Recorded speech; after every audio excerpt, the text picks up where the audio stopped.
Bytes instructional training video. In this video, we'll review an Epson U220B Ethernet kitchen printer. So you can see here we have one in front of us. Basically go over some instructions and some troubleshooting tips you can do if your printer's not working or you need to try to fix something on your printer.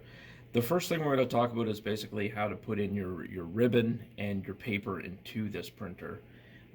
This style of printer, the Epson U220B, takes a 3-inch standard bond paper and also takes the ERC38 black red ribbon. You can order those from Pineapple Bytes directly. So what we're going to do is we're going to want to make sure that this little lever over here on the right hand side, you can see it has an arrow on it. If we go ahead and we just push this up, it's going to open up the top part. And here we have handles on the right and on the left of the printer. We can go ahead and pull this part up. That opens up the front. With our paper here, we're going to want to make sure the paper is coming out from the bottom of the roll. And then we're just going to go ahead and drop the paper in pretty easily. Make sure there's a little extra hanging out here. And go ahead and close the top part. And that's how you put in the paper. The second part with the ribbon is just wind this, make sure your ribbon's nice and tight. We'll go ahead and there's a little picture here as well that kind of shows you how to do it on the front. We're going to want to make sure to just line that up here. Go ahead and push that down. You're going to want to make sure you hear it clip when it kind of goes in. Make sure both sides are securely pushed down all the way. If for some reason sometimes this will pop up a bit and people have issues with printing, just make sure this is securely pushed down nice and tight. To take the ribbon out, on the left hand side it has lift. You're just got to push up on the left and then you can take the ribbon out. But when you put it in, you're going to want to make sure that's snapped down nice and tight. You could turn the little dial here just to make sure everything's tight, everything's functioning properly. And then go ahead and just push down that front cover. So that's how you put in the paper and the ribbons. So we're going to want to make sure that our printer is plugged into the wall here.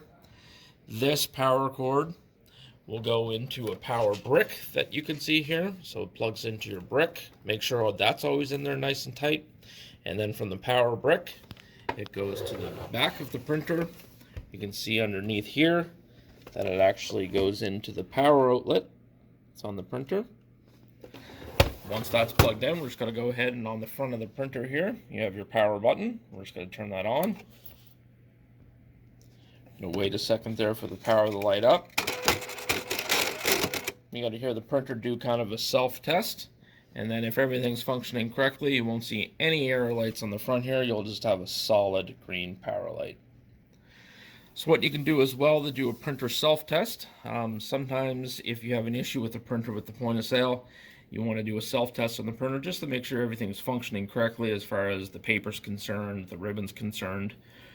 To do the feed test, self-test on these printers, you're going to want to make sure you have the printer turned off. Hold down on your feed button here.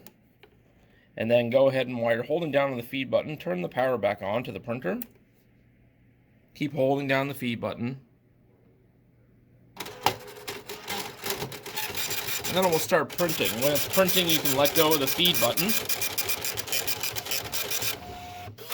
And that's going to print out your first part of your self-test.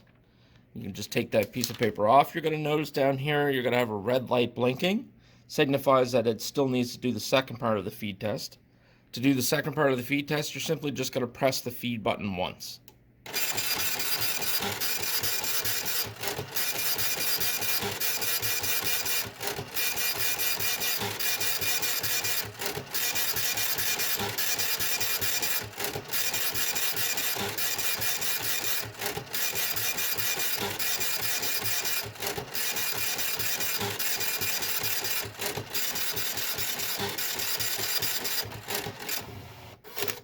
So that's going to print out the second part of the feed test.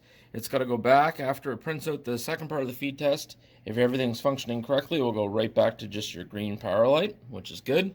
You'll notice here on the printer feed test, it just basically prints out a whole bunch of characters between red and black. You're going to want to make sure that there's the transition between the red and the black font is smooth. You don't have half writing in black or half writing in red. that just tells you that the ribbon is moving up and down correctly.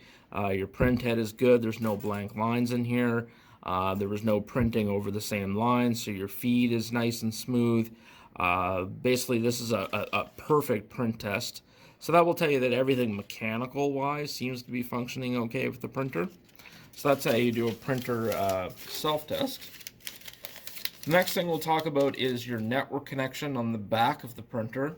So if we look on the back of our printer here, and just kind of tilt it over, you're going to see this card right here is your network interface card to this printer.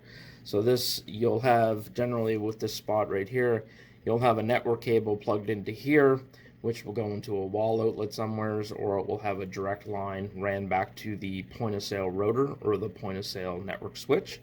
This is basically what allows this printer to communicate with the Aloha point of sale network and to print out your print jobs coming from your POS terminals. So you're going to want to make sure, of course, your cable that you have is plugged in there nice and tight.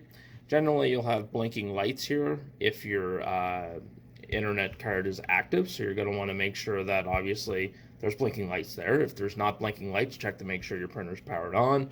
Also check to make sure the cable's in nice and snug, there's no damage with that cable, and make sure that whatever that plugs into on the other end of the cable is plugged in obviously to a network switch or rotor, and make sure it's plugged in nice and tight.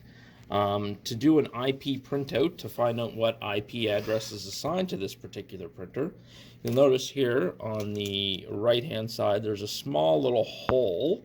What you can do is, I generally will use a pen, or sometimes you can use a toothpick. What you're going to want to do with the printer powered on, you're going to want to just take your pen here and kind of push in on this hole, and you'll kind of feel a button inside there. You're just going to want to hold that in. And the printer's going to start printing out. Similar to your print test here, it's going to print out your TCP/IP settings. And right here, the very first line is the IP address of that printer.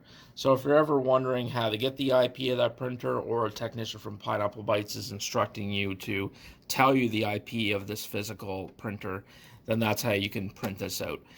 If for some reason you're holding in that button and it's not printing anything out, try taking the network cable out of the network interface card, turning the printer off, turning the printer back on without the cable plugged in, wait until it gets to a green power light, and then try holding in that button again and see if it prints out then. There has been times where sometimes the printers won't print this out if they have a network cable plugged in. So you can get by that just kind of by removing the cable. So that's how you can print out the IP address of the printer.